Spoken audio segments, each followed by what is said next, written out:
The great Stoic philosopher Epictetus once said that the key is to keep company only with people who uplift you, whose presence calls forth your best. You've probably heard the saying that you're the average of the 5 people you spend the most time with. Well, today we're going to explore that idea through a Stoic lens. We will discuss the 7 types of people who can derail your progress in Stoic philosophy and how to navigate these challenging relationships. Before we begin, I would appreciate it if you would like the video to help me continue spreading Stoic philosophy. If you are not subscribed, I recommend you subscribe and activate the bell so you don't miss any videos. Type of people number 1, the complainer. We all have that friend, family member, or coworker who seems to find fault in everything, whether it's the weather, their job, or even the food at a popular restaurant. They never miss an opportunity to express their dissatisfaction. Now, you might wonder, why should this concern me? I can just ignore them. Well, that's easier said than done. Consistent exposure to such negativity has a draining effect on your mental well-being. It's akin to a leaky faucet slowly depleting your reservoir of emotional energy. Stoicism teaches us to focus on actionable solutions instead of dwelling on problems. For example, imagine you're collaborating on a project with someone who is a perpetual complainer. Each meeting turns into an exhausting session of complaints without any constructive dialogue. The impact on the team's morale declines. You're sidetracked from finding actionable solutions, and you'll likely find yourself increasingly disenchanted with the project and possibly even life in general. So, how does Stoicism help us deal with a complainer? There are several strategies you can employ. First, limit your exposure to this individual whenever you can. If that's not possible, perhaps because they're a family member or colleague, then your second option is to mentally distance yourself during their diatribes. Think of their complaints as a passing storm, loud and unsettling but ultimately temporary and powerless against the unmovable mountain that is your own inner tranquility. Your third option is to steer the conversation toward solutions or to change the subject to something more constructive. To quote Marcus Aurelius, "You have power over your mind, not outside events." Realize this, and you will find strength. This timeless Stoic wisdom encourages us to guard our mental peace diligently, ensuring that the negativity from chronic complainers doesn't deviate us from our Stoic path of resilience and virtue. Type of people number 2, the drama magnet. Imagine you're navigating your life as if it were a ship sailing through calm waters, but then you encounter the whirlpool known as the drama magnet. This individual seems to have an unending series of crises, conflicts, or controversies, and like a whirlpool, they have an unsettling ability to suck you into their vortex of chaos. You might initially find yourself attracted to the drama magnet's energy, mistaking it for passion or excitement. However, you'll soon realize that being in their sphere is like navigating a ship through a storm, exhausting and dangerous. Now, what makes dealing with drama magnets so tricky is that their crises can often feel like your own, and their chaos is infectious. You might even find yourself embroiled in conflicts that you had no initial part in. Let's take a practical example. You have a friend who has frequent fallouts with others in your social circle. Today, they're not talking to Sarah. Tomorrow, it's Tom. Your friend comes to you for advice, but you notice that this cycle never ends, and suddenly you find yourself also at odds with Sarah or Tom because you tried to intervene. In this case, you could employ a strategy called reflective listening. Instead of offering advice or taking sides, mirror their words back to them. For example, if they say, "I can't believe Sarah said that about me," you could respond with, "So, you're feeling betrayed by Sarah's words." This technique allows you to provide emotional support without getting entangled in the drama yourself. Another approach, and one that might sound counterintuitive, is to become selectively unavailable. Stoicism reminds us to value our time highly, and sometimes that means being unavailable for other people's crises, especially if they're recurring without resolution. Turn off your phone during certain hours, create focus periods where you concentrate solely on your work or personal development, and let it be known that during these times, you're not to be disturbed. To paraphrase Seneca, true happiness is to enjoy the present without anxious dependence upon the future. This can be particularly helpful when dealing with drama magnets. Instead of anxiously wondering what crisis will happen next, concentrate on the present moment where you have control.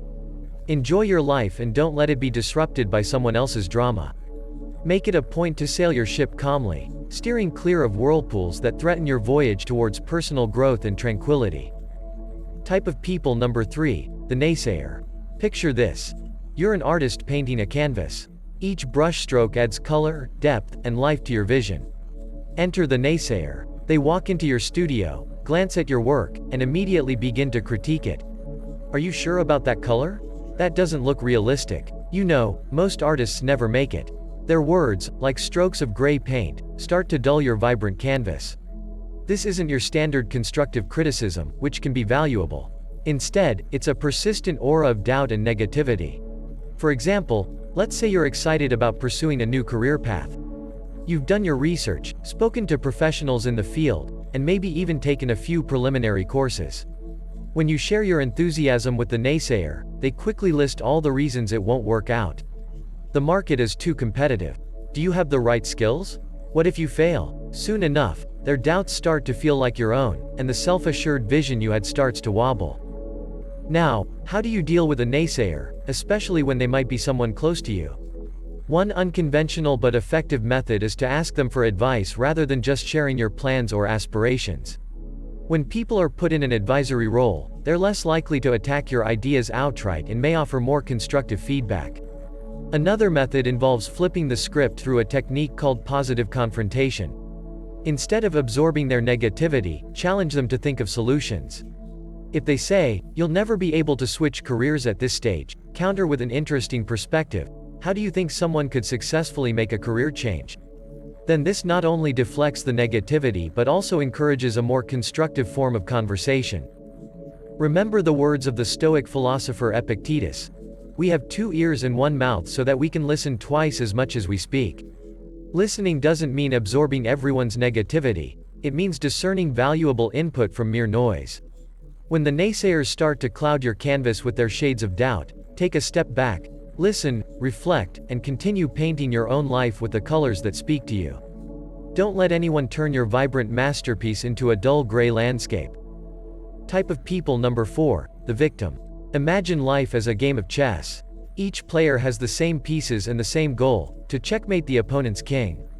You think strategically, make some sacrifices, and take some risks. The victim, however, blames the board, the pieces, or even their opponent for every poor move they make.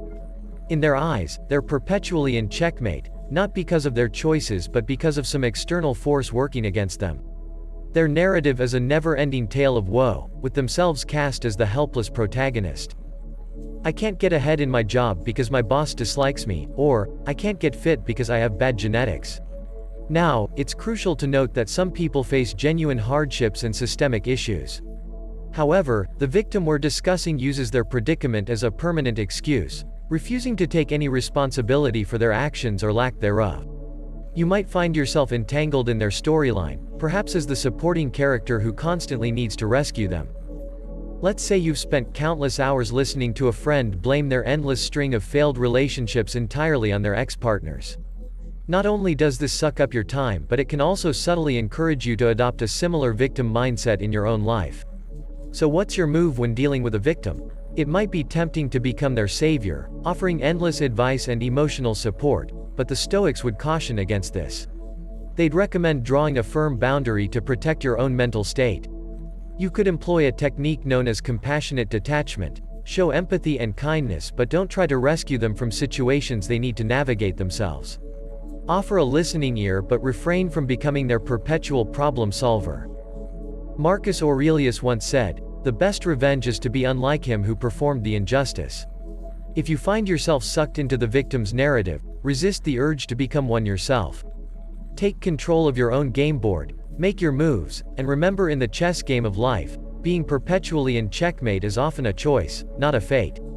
Keep your pieces moving forward, make strategic sacrifices when necessary, and play not for revenge or pity but for growth and wisdom. Type of people number 5, the toxic positivist. You know this person. They're always exuding sunshine, rainbows, and endless streams of emojis.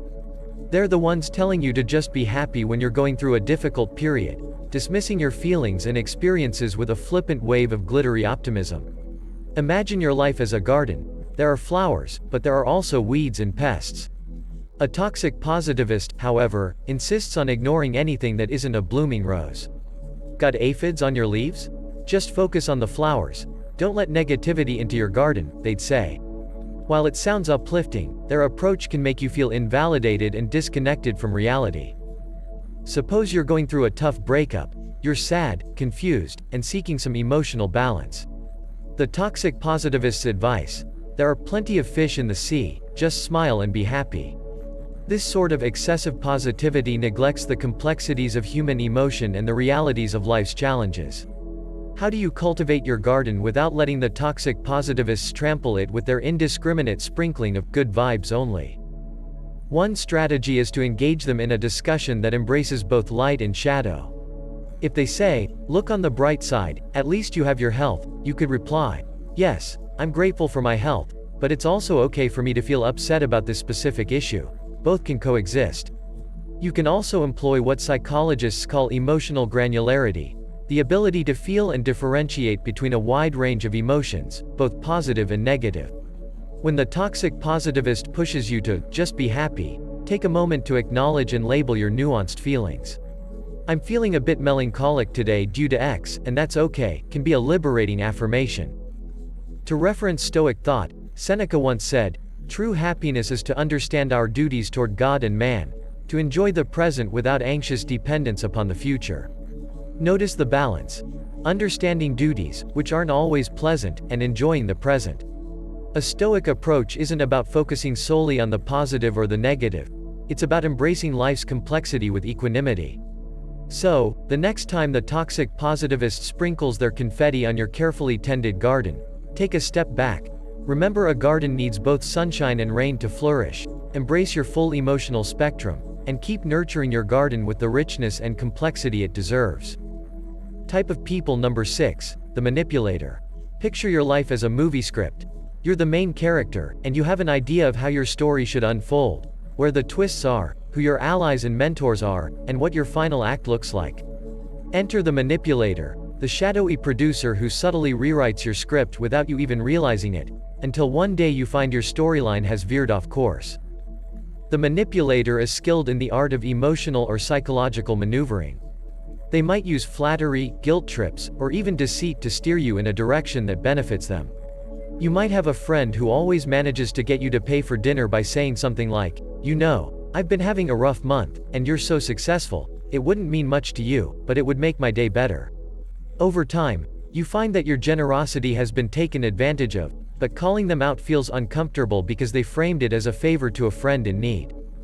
Handling a manipulator can be a tricky business. One method to counteract their tactics is what some experts call fogging.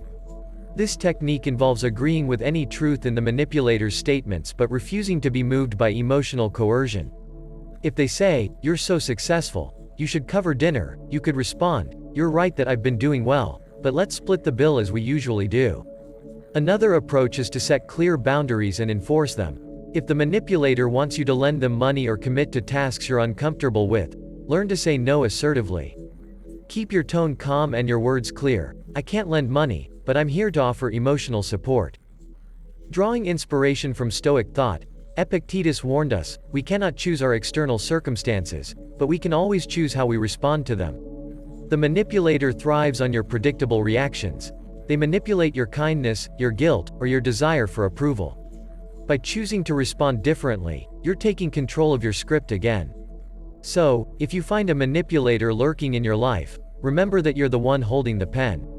Your storyline is yours to write, and while the cast may include a variety of characters, the protagonist's journey, your journey, should always be guided by your own values and decisions.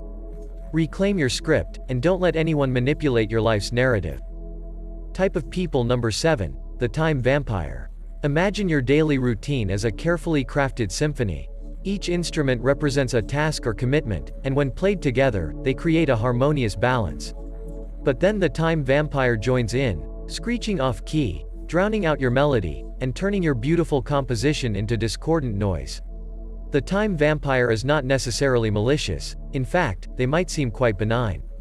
It could be a colleague who constantly interrupts you with trivial questions, turning your productive workday into a series of fragmented moments. Or it could be a friend who invites you to countless social events that you're not interested in, making you feel obligated to attend and draining your time and energy. These interactions might seem inconsequential in the moment, but the cumulative effect can be profoundly disruptive. So, how do you protect your symphony from being ruined by a time vampire? One effective strategy is the Pomodoro technique, a time management method that involves breaking your work into intervals, traditionally 25 minutes separated by short breaks. During these intervals, you make it clear that you're not to be disturbed. This sets a boundary that protects your most productive times from being nibbled away. If you find yourself dealing with a social time vampire, remember that saying no is not just okay, it's essential for your well-being. Instead of offering elaborate excuses, a simple, "I appreciate the invite, but I can't make it," suffices. Declining an invitation is not a rejection of the person, it's an affirmation of your own needs and priorities. In the words of Seneca, life, if well lived, is long enough. Stoicism teaches us that time is one of our most precious resources, one that should be allocated wisely. It's the canvas upon which we paint the portrait of our lives, and we should be highly selective about who and what deserves a stroke of our brush. In the grand composition of your life, make sure each note, each instrument, each melody aligns with your greater purpose. Don't let the cacophonous intrusion of a time vampire throw your symphony into disarray. Hold the baton firmly and conduct your life with purpose, ensuring that every moment is a note well played in your harmonious masterpiece. As we reach the finale of today's exploration into the characters who can derail our path towards stoic resilience and wisdom, let's not forget that self-awareness is key. It's easy to recognize these types in others, but the more challenging and enlightening task is to look within. Are you perhaps unintentionally playing one of these roles in someone else's life? Remember, Stoicism isn't just about navigating the world, it's also about understanding and improving ourselves. If today's discussion has sparked a realization, an epiphany, or even just a bit of introspection, I'd love to hear from you in the comment section. Write your thoughts, share your experiences, and let's engage in a dialogue that enriches us all. So, until next time, may your choices align with your virtues, may your actions reflect your wisdom, and may your life be the masterpiece you're meant to create.